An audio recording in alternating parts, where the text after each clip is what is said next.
Andy, having come from Newcastle, where perhaps he's the main man to a club like Liverpool, where there's so many big names within the dressing room, has self-belief been a problem on that score for him? No. I don't think self-belief's a problem. For Andy Carroll, I don't see why it should be. I don't think there's any evidence there to say that he is short of self-belief. I don't see any evidence to see why he should be. I think we've lost 2 games that he's played in. One game we were down to 9, and another one we get a guy sent off as well.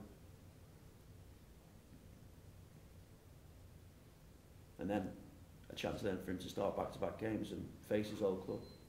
Well, anybody that started against Blackburn's got a chance of playing back-to-back games. So it's not just Andy. Is this the kind of thing that he would relish, though, going up against his former club? Did you often see that can bring the best out of players as well when they face their former teams? In my mind, he's gone back. He's playing against Newcastle. That's another game at Anfield. Whether it was his former club or no, wouldn't make any difference to me getting into when I'm considering what the team should be.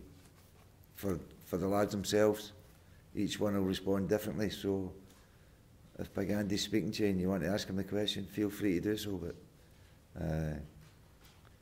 I can't legislate for what Andy feels. But I think the most important thing for him is for him to be playing for us, and that's what he'd be concentrating on. He's a Geordie. He'll always be a Newcastle fan. But who else is playing against him? He'll always give his best. I don't think that's ever a problem. What have you made of Newcastle this season, Kenny? I think they've done very well. He was a bit active in the window. Brought a few people in. Demba Ba obviously would be the one who would be the big success. They took a chance on him, I would imagine, after reading that he failed a medical at Stoke City. And Alan Pardew took a chance, which was brave, and he's been rewarded by that. So I think he would be the pick of the signings that were made, but they've made some other good ones as well. Teoti's done well for him recently, and so is Cabaye. But then I don't think we're too shabby either. Well, they were in the top 4 for a while. Do you think they could still be a threat on that score? Well, I think I know at the start of the season you look and you think that's a good position that you're in, or a bad position in the league. But I think you've got to look back over the fixtures. And at the end of the year you play everybody twice. Sometimes you get a run of fixtures that suit you. Some you get the more difficult ones.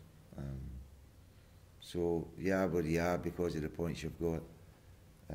They collected a lot of points early doors, and it's tailed off a wee bit now, but it's still only tailed off because they probably had a harder run of fixtures than what they did at the start of the season. But for them to be up there, they've done fantastically well. And just looking at that top 4, how difficult do you think it is going to be to force your way into there, given that Spurs are on a decent run at the moment? Well, I think they're third, aren't they? Yeah.